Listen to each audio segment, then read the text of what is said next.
नमस्कार. आपण बघतो महाराष्ट्र आपला आवाज आपला अधिकार पेठ तालुका जन आंदोलन मोर्चा जो रास्ता रोको आहे माननीय भास्कर गावित, माननीय पद्माकरजी कांबळे आणि इतर सर्व राजकीय नेत्यांनी, धनराज महाले साहेब असे सर्वांनी मिळून या रास्ता रोको आंदोलनाची सुरुवात केली.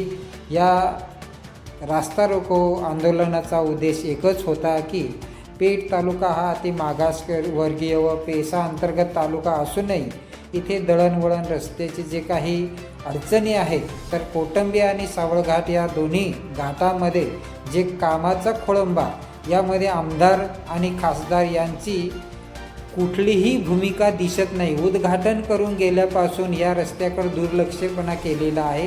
तर संबंधित सर्व वन विभाग अधिकाऱ्यांनी या गोष्टीकडे गंभीरतापूर्वक लक्ष देऊन आणि आज या आंदोलनाला जी काही दिशा मिळाली, तर खरोखर माननीय पद्माकरजी कांबळे यांच्या नेतृत्वाखाली जो काही आजचा रास्ता रोको आंदोलन होता तो सक्सेस झाला आणि या रस्त्याला परमिशन मिळाली.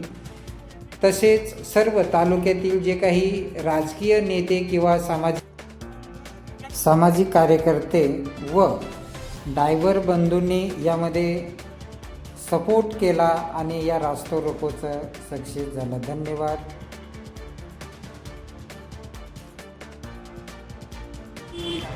रास्ता रोकोसाठी आवर्जून उपस्थित असलेले माजी आमदार धनराजी महाले साहेब, या तालुक्यातील सर्व पक्षाचे पदाधिकारी आणि त्या दिवशी सर्व पक्षाला विचारून आणि कृती समिती आहे त्यांची एक बैठक घेऊन असं ठरवलं की आपल्याला रास्ता रोको केला पाहिजे आणि जेणेकरून हे दोन्ही घाट कसे सुरळीत होतील याच्यासाठी मीटिंगची तारीख, रास्ता रोकोची तारीख आम्ही त्या दिवशी ठरवली आणि त्याचे निवेदन प्रत्येक डिपार्टमेंटला दिले.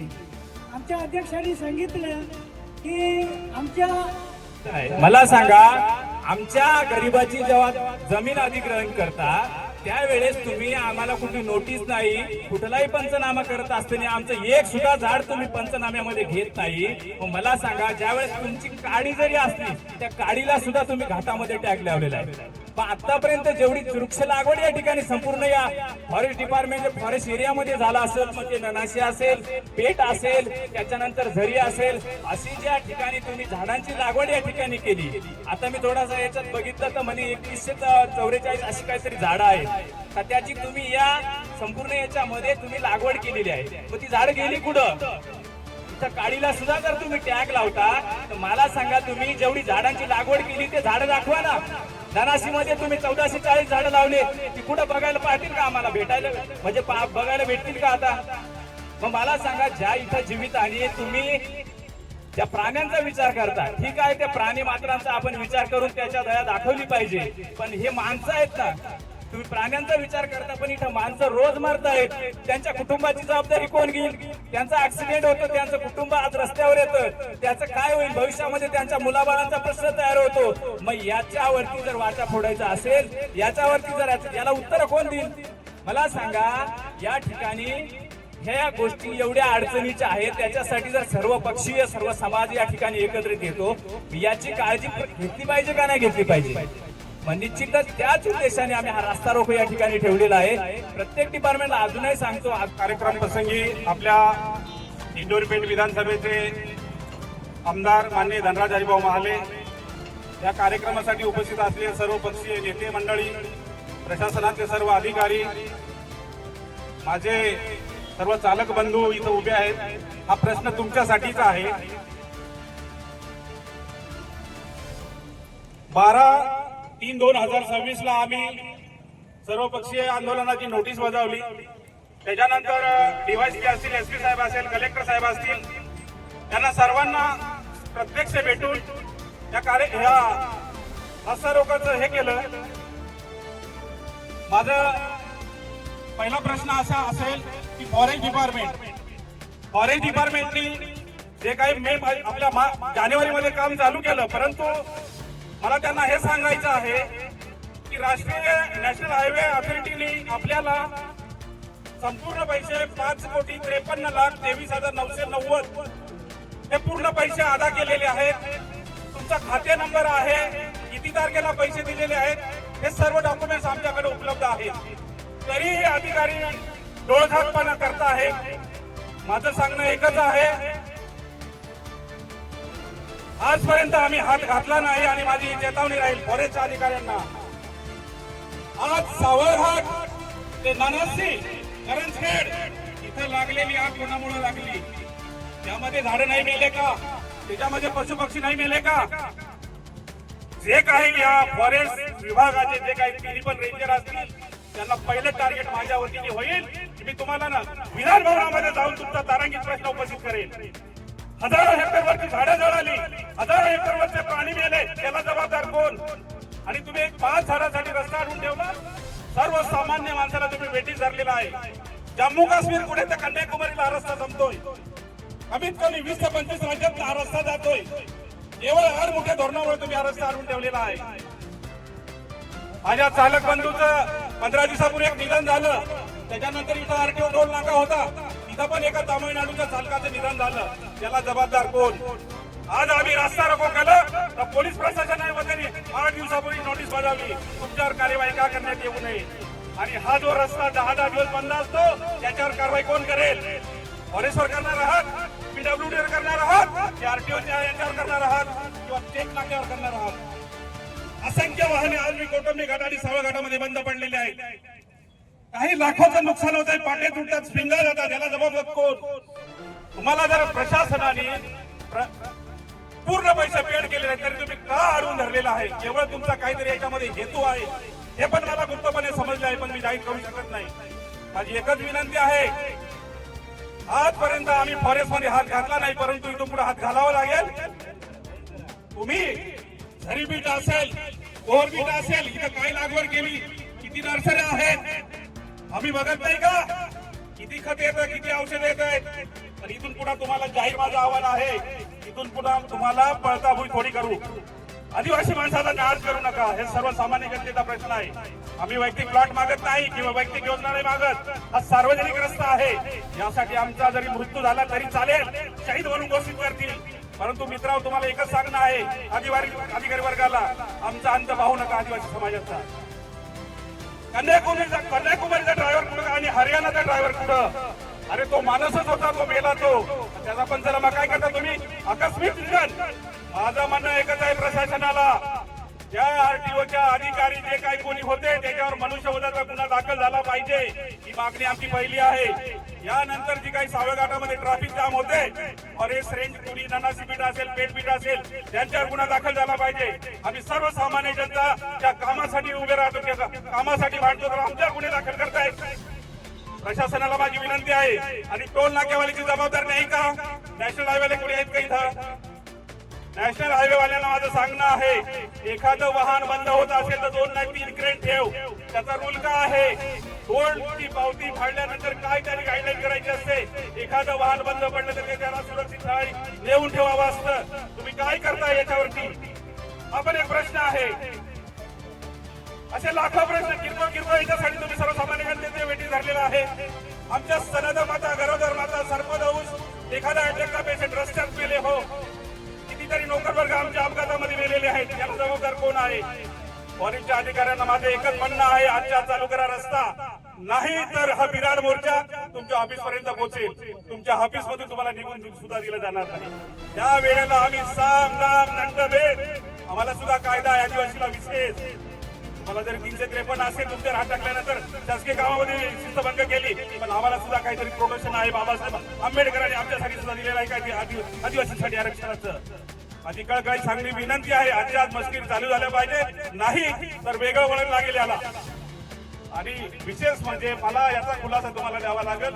सावळ घाट ते नानासी करंजखेड माझ्याकडे व्हिडिओ आहेत, माझे पत्रकार बंधू पण आहेत. लाखो हजारो हेक्टर वनाला आग लागलेली, याला जबाबदार कोण? ते फॉरेस्टचे अधिकारी आणि कर्मचारी फक्त मजा मारतात. तिथं आमचा स्थानिक फक्त वॉचमन फक्त रक्षा करतो त्या जंगलाची. तुमचे अधिकारी काय करतायत? हा माझा प्रश्न आहे. याचा खुलासा तुम्हाला करावा लागेल. आजच्याच रस्ता चालू झाला पाहिजे ही माझी मागणी आहे. एवढं बोलून माझे 2 शब्द संपवतोय. जवळ गेला, माइक की गरज नहीं सर। रात को हम लोग का गाड़ी में 30 टन का गाड़ी 30 टन रहते हैं। काटा पे डाल दो, काटा पे ओवरलोड रहेगा तो हम लोग भरने के लिए रेडी है। पैसा देने में 2 मिनट लेट हो गए ना, हम लोग को बोलते हैं मार करके जाते, देखो जल्दी पैसा दो। ये लोग सर कपड़ा नहीं रहते, हम लोग के कपड़े रहते ना, ऐसा ही रहते, पूरा मुंह ढक लेते। वो मास्क रहते ना, मास्क डालते। हम लोग का बोलते हैं इतना बड़ी लाठी रहते हाथ में, लकड़ा गुंडा जैसा। पैसा दो नहीं तो मार करके जाते।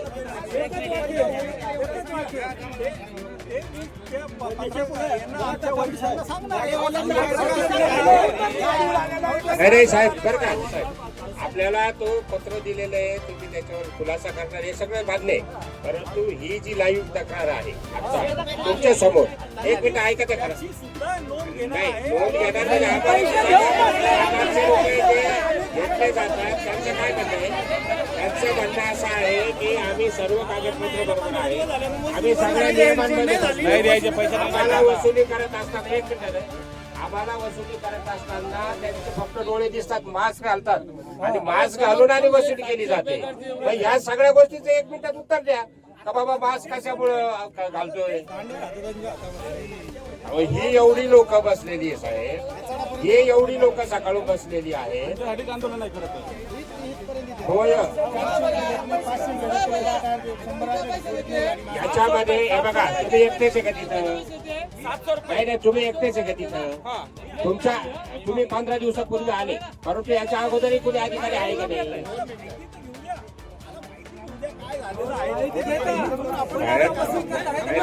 हे तुम्ही असं फळ काढून आम्हाला एका मिनिटात उत्तर द्या. ते ही जे आता सांगतायत यांचं काय म्हणणं आहे? असं म्हणणं आहे की आम्ही बाहेरच्या राज्यातून येतो, बाहेरच्या तालुक्यात जिल्ह्यातून येतो, आम्हाला या ठिकाणी रात्रीचं अडवलं जातं. अडवल्यानंतर आम्हाला त्या आरटीओ कोण आहे काय तोही दिसत नाही. आम्हाला ते मास्क घालून तेवढ्यात फक्त डोळे दिसतात आणि ते पैसे द्यावे लागतात. पैसे काय द्यायचे की आमचं सर्व बरोबर असताना सुद्धा पैसे काय द्यायचे हेच आम्हाला कळत नाही. तर आम्हालाही कळू द्या, त्यांनाही कळू द्या.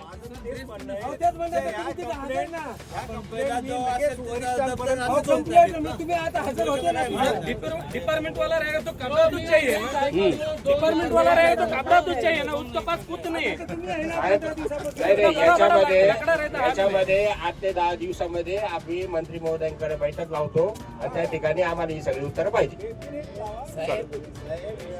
मी सांगतो की 15 झाडं माझ्या हद्दीमधले येत आहेत, बाकी वन विकास महामंडळ आणि नानाशीमधले येत आहेत. त्याच्यामध्ये अशी अडचण झाली होती की 2017मध्ये या झाडांची मोजणी झाली होती, परंतु त्यावेळेला कोथंबी घाटामध्ये आणि सावळ घाटामध्ये झाडांची मोजणी झाली नव्हती. म्हणजे कदाचित छोटी झाडं असतील त्याच्यामुळे झाडे मोजणी झाली नव्हती. मग आता हे कामं सुरू डिसेंबरमध्ये करण्यात आलं होतं, तेव्हा आपल्या असं लक्षात आलं की काही झाडं तिथे आलेली आहेत, त्याची मोजणी केली जाते आणि तो प्रस्ताव आपण आपल्या नाशिकच्या ऑफिसमार्फत नागपूरला पाठवला. तो प्रस्ताव आता सेंट्रल गव्हर्नमेंटकडे आहे.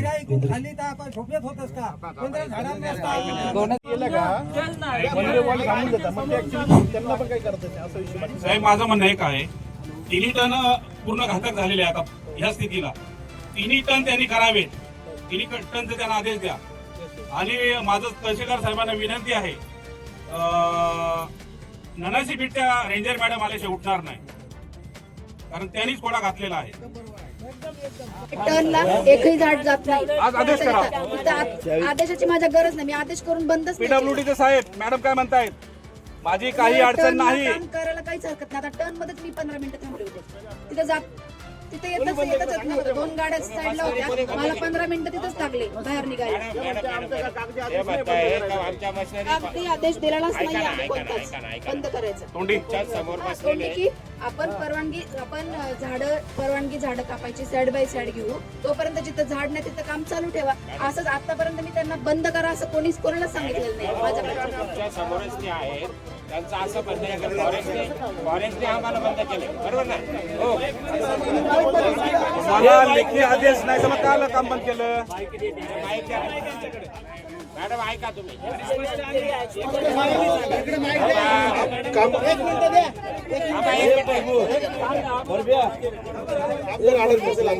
आमच्या मस्तरी रस्त्याचं जे काम चालू करतो एवढं ते सांगा. कोणी अडवलं होतं? एक मिनिट थांबा. सहकारी आहे तर ते फॉरेस्टचं सगळं फॉलोअप घेत होते. त्यांनी ते सांगितलेलं की फॉरेस्ट डिपार्टमेंटने आपले कामं अडवलेली आहेत. म्हणजे तोंडी आदेशावर हा म्हणजे आता आपले जे कॉन्ट्रॅक्टर होते ना ते जे त्यांना कामच ते करून दिलं. ठीक आहे, आमचे वरचे वरिष्ठ होते त्यांना ही तक्रार दिलेली तर ती ठीक आहे म्हणजे आपण नियमानुसार जाऊ म्हणजे. प्रादेशिक वाल्यांनी असा आदेश दिला होता, असा तुम्हाला आदेश होता का? मग तुम्ही सार्वजनिक बांधकाम वाले काही झोपा काढता का साहेब? आज आम्ही इथं बसलो तर आमच्यावर 10 गुन्हे दाखल झालेत. हा मग तोंडी सुचण्यावर तुम्ही रस्ता बंद, हा नॅशनल हायवे आहे. हा? गुन्हे दाखल होतील मॅडम तुमच्यावर पण. तुम्ही पब्लिक सर्वंटला काय समजता? चालू करून द्या. बस एवढंच म्हणणं आहे. कौटुंबिक घाट आणि सावळ घाट या घाटासंदर्भात माझे आमदार महाले साहेब, आमच्या तालुक्याचे नेते भास्करजी गावित आणि सर्वपक्षीय तालुका प्रमुख यांच्या नेतृत्वाखाली हा रस्ता रोको जो आंदोलन केलंय हे मागल्या 2-3 वेळा हे आंदोलन झालं. परंतु या ठिकाणी मॅडम आता जो प्रत्येक जण प्रश्न करतोय, प्रत्येक जण हे करतोय, मला हा प्रश्न यांना विचारायचा आहे, जर समजा प्रोसेस परवानगीच नव्हती मग त्या रस्त्याला टेंडर निघाला कसं? झाला का?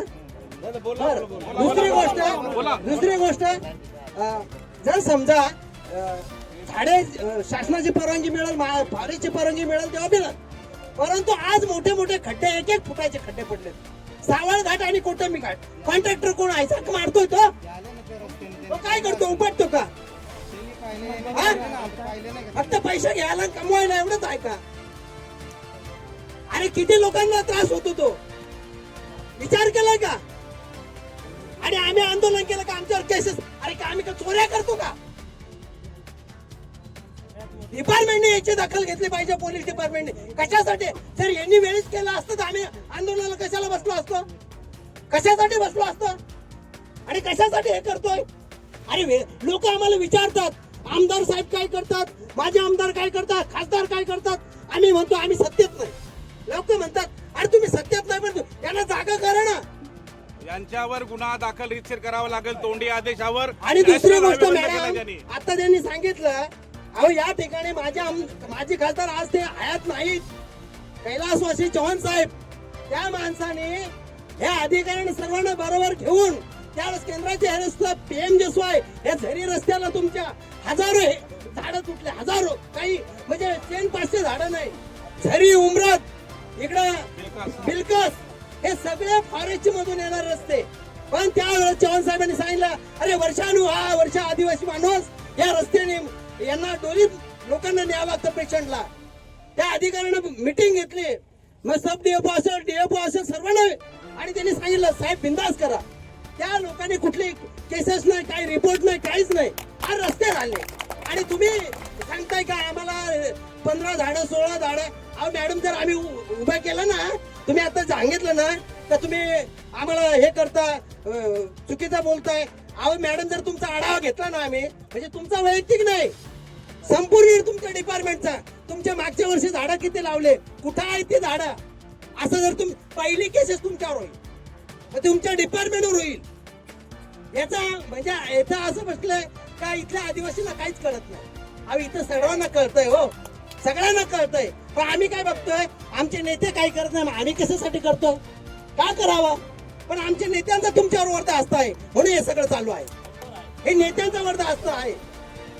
या ठिकाणी पालकमंत्री असतील, आपले मंत्री महोदय असतील, आमच्या नामदार महोदय असतील, खासदार असतील, यांनी जर तुम्हाला वेळीच हे केलं असतं तर ही वेळ आम्हाला रस्त्यावर बसायची आली नसती. ही काय वेळ आले, ही काय वेळ गोड बोलून चालणार नाही. जेव्हा चव्हाण साहेब सत्तेत नव्हते तो माणूस, केंद्रातही सत्ता नव्हती, राज्यातही सत्ता नव्हती, एक खासदार म्हणून होता, पण काम करण्याची इच्छाशक्ती होती त्या माणसाकडे. आणि म्हणून माझी विनंती आहे मॅडम, आता तुम्ही जर समजा हे झाडं मेले, म्हणजे आता हे कोणीतरी आग लावून दिली, ते समजा एवढे झाडं मेले आणि 15-20 झाडं, 100 झाडं, 500 झाडं काय असेल ते, काय कशासाठी हे करताय तुम्ही काय आणि डिपार्टमेंटने पैसे भरून सुद्धा आता ते तोडलेले झाड काय इथं आता तू मागे आमच्याकडनं एखादा पोल टाकायचा असेल वाघमारे साहेब साधा पोल टाकायचा असेल फॉरेस्टच्या याच्यामध्ये इतकं वेटीस धरलं होतं माले साहेब त्यावेळेस चव्हाण साहेबांनी हे बेड माळला पाणी पुरवठ्याची विहीर होती त्या विहिरीवर पाणी न्यायला म्हणजे लाईट न्यायला तिथे फॉरेस्ट मधूनच मग त्यावेळेस चव्हाण साहेबांनी मिटिंग घेतली सांगितलं अरे जो कोणी फॉरेस्टवाले येतील वाजवून काढा जर त्यांना विनंती आपली कळत नसेल ना वाजवून काढा काय होईल पाहून घेऊ आणि घ्यायला झाडं काढले पोल टाकलं लाईट गेली काय झालं पण यांना जोपर्यंत आपण चांगलं घेत नाही ना तोपर्यंत हे असेच वाटतील आपल्याशी हे काय सुधाकर रावचं माडी बांधायची नाही सुधाकर रावचं घर किंवा माले साहेबांचं किंवा भास्कर शेठचं घर बांधायचं नाही किंवा वाघमारे साहेबांचं हा सार्वजनिक विषय आहे इथं तुम्ही अधिकाऱ्यांना आमची विनंती आहे तुम्ही ह्या गोष्टीकडे दुर्लक्ष केलं पाहिजे अरे तुमचे लोक कुठंतरी आता आमच्या मला काल परवा एका माणसाने आता साहेब ना घरकुल बांधतो हो त्यांनी लाकडं थोडेफार दरवाजे केले असतील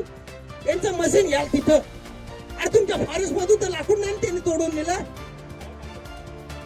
अहो मॅडम माझ्या तिथे या तुमचा करंजाळी क्षेत्र पुलाजवळ मी कमीत कमी त्या फॉरेस्ट माझ्या बाजूने जे जंगल आहे ते फक्त सुधाकर राऊत लोकांना बोलतोय भांडतोय अरे हे झाडं वाढले तर तुमच्या कामात येईल आणि तुमचं फॉरेस्टचं जेवढं जंगल आहे तेवढं सगळं म्हणजे ते तुमचंच आहे परंतु आमचा तिथं दबदबा आहे आम्ही सांगतोय की बाबा हे तुम्हाला भविष्यात कामात येईल आम्ही ते जंगल राखलंय आणि काल कोणतरी परवा मॅडम आले होते अर्ज दिला नाही उचतंय म्हणजे त्यांना तो हे पण नाही क्षेत्र पण माहित नाही तुमच्या फॉरेस्टच्या लोकांना अर्ज दिला देवगावच्या माणसाने ती जमीन ते लाकडाचं म्हणजे कुठेतरी झाडू तोडलं त्या देवगाव शिवारात आणि तेच चौकशीला कुठं आले करंजाळी शिवारात म्हणजे तुमच्या लोकांना हे पण ज्ञान नाही म्हणजे कुठं काय शिवार आहे जर तुम्हाला आम्ही विचारलं मागे पण तुमची बाजू आम्ही घेतली होती जेव्हा तुम्ही नवीन आलात त्यावेळेस आम्ही तुम्हाला विचारत होतो किती झाडं लावले कुठं आहेत प्रादेशिक वाले आलेत का प्रादेशिक नवीन आहेत आता दोन वन विकास महामंडळ त्या आमची आदिवासीची ऑर एक्सपिरियन्स गेल्या खड्ड्यात बंद पट्टे धारकाने तुम्ही काय करता ठीक आहे आमचे बंधू असतील पण तुम्ही आम्हाला रस्त्यासाठी का अडवता परवानगी गेली खड्ड्यात 15,90,000 काय असतील ते कॉन्ट्रॅक्टर भरेल किंवा प्रशासन भरेल काम चालू करा बाकीचं माहित नाही आता नागपूरची परवानगी भोपाळची परवानगी चालणार नाही नाही तर हा समाज उठल्यानंतर तुम्हाला ऑफिसमध्ये काळं करून टाकू आम्ही खुली चेतावणी आहे खुली चेतावणी काम चालू झालं पाहिजे आजच्या आता ते तुम्ही याच रस्त्याने आले ना तुम्हाला कठीण त्याला सांगा ना अधिकारी मी नाही नोट करायचा आणि पर्याय मार्ग जो पर्याय जर कुठल्या लोक काय करतील यांच्या मशीनच्या जबाबदारी करतात आमच्या माणसाची कोण जबाबदारी तर तुमच्यावर काय गुन्हा दाखल केला पाहिजे ते सांगा काय जबाबदारी होती ते सगळं जंगल गुजरात आणि सार्वजनिक रस्त्याला हा काही कोणाच्या घरी जात नाही सार्वजनिक रस्त्याची झाडं तुटत असतील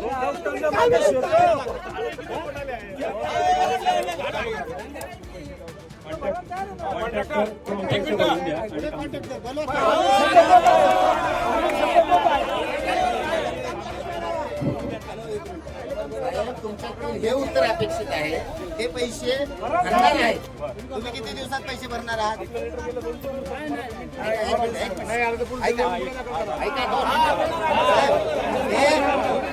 आज काम स्टार्ट करायला हवा 4 दिवसात पैसे नाही भरले तुम्ही साहेबांना सांगा मग काम बंद करा पण आता तुमचाच बंद करू नका त्यांनी नाही भरले मग ते आम्ही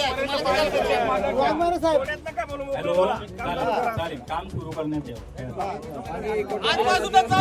सर्व आंदोलनकर्ते एक मिनिटं बसून घ्या माजी आमदार या तालुक्याचे कर्तव्यदक्ष आमदार माले साहेब आपल्याला मार्गदर्शन करत आहेत सर्व माझ्या समाज बांधवांना विनंती आहे माले साहेब नंतर आणखी दुसऱ्या पार्टीचा हे चाललंय काय नेमकं आणि खास करून तुम्हाला विनंती आहे सर्व पक्षीय नेत्यांना हे पक्षपेक्षा बाजूला ठेवा आणि जर तुम्हाला जनतेचंच काम करायचं आहे तर सगळे एकत्र येऊन जसे आज आले ना सगळे एकत्र या तरच वाचा फुटणार आहे नाही तर तुमचे अधिकारी तुम्हाला जुमानणार नाही आणि आता जो काही प्रश्न निघाला आरटीओच्या बाबतीमध्ये त्या आरटीओवर निश्चित कारवाई झाली पाहिजे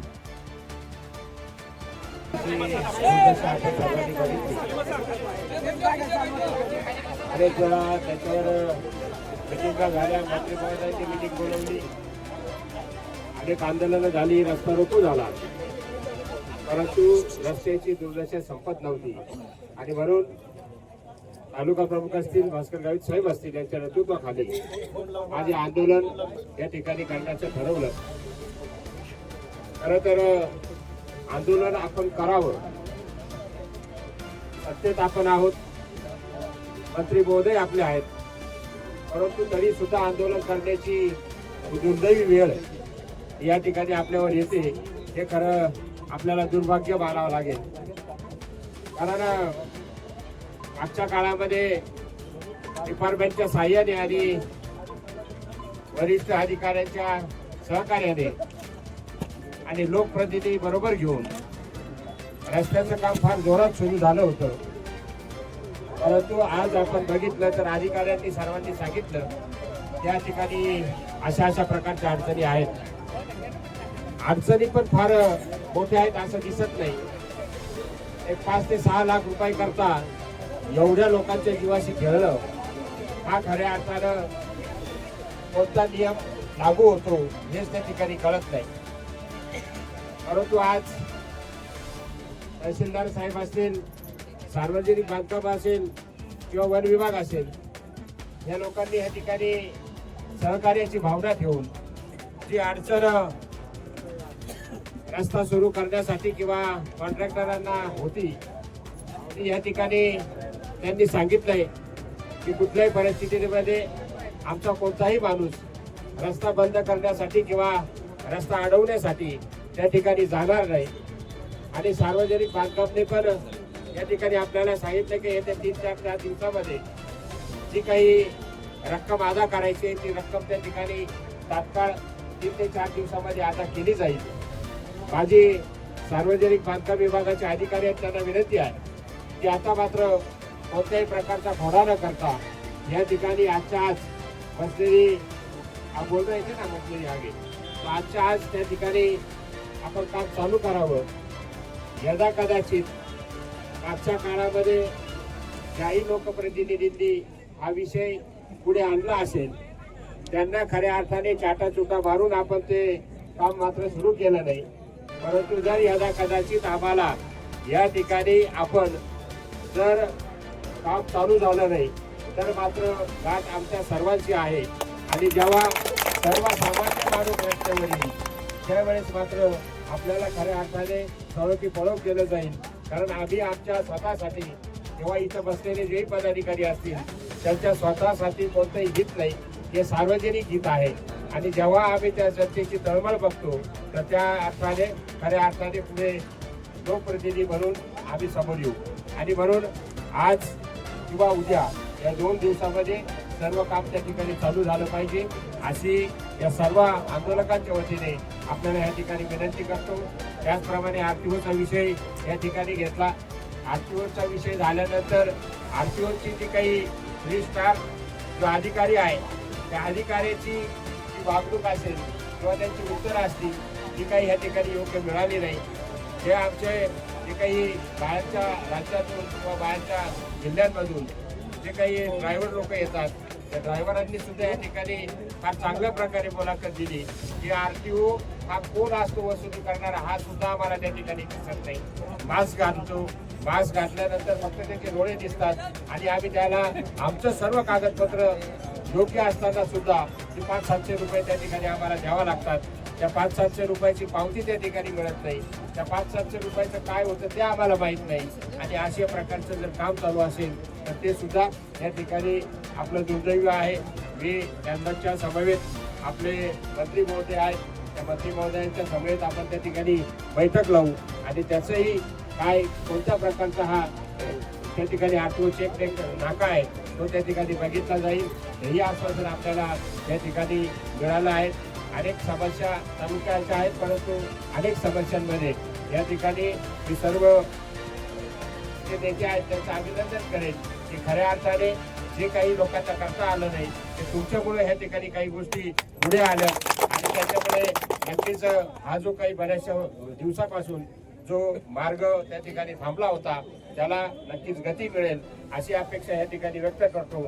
आणि डिपार्टमेंट असेल, अधिकारी असतील, यांनाही सर्वांना विनंती करतो की बाबा आम्हालाच ये जा करायची नाही. तुम्ही लोक सुद्धा सर्व नोकरीच्या निमित्तानं या ठिकाणी या तालुक्यामध्ये येत आहे आणि या तालुक्यामध्ये येत असताना जर तुम्हाला जेवढ्या अडचणी येत असतील तर सर्वसामान्यांचं काय, म्हणून आपण त्या दृष्टिकोनातून विचार करावा, सकारात्मक विचार करावा अशी या ठिकाणी विनंती करतो आणि थांबतो. जय हिंद, जय महाराष्ट्र. यावेळी उपस्थित धनराजी महाले, सुधाकर राऊत, पद्माकर कांबडी, भास्कर गावित व तालुक्यातील सर्व राजकीय नेते, सामाजिक कार्यकर्ते आणि वाहन चालक बंधू उपस्थित राहून या कार्यक्रमाची शोभा वाढवली. धन्यवाद. सोपान पवार, पेठ.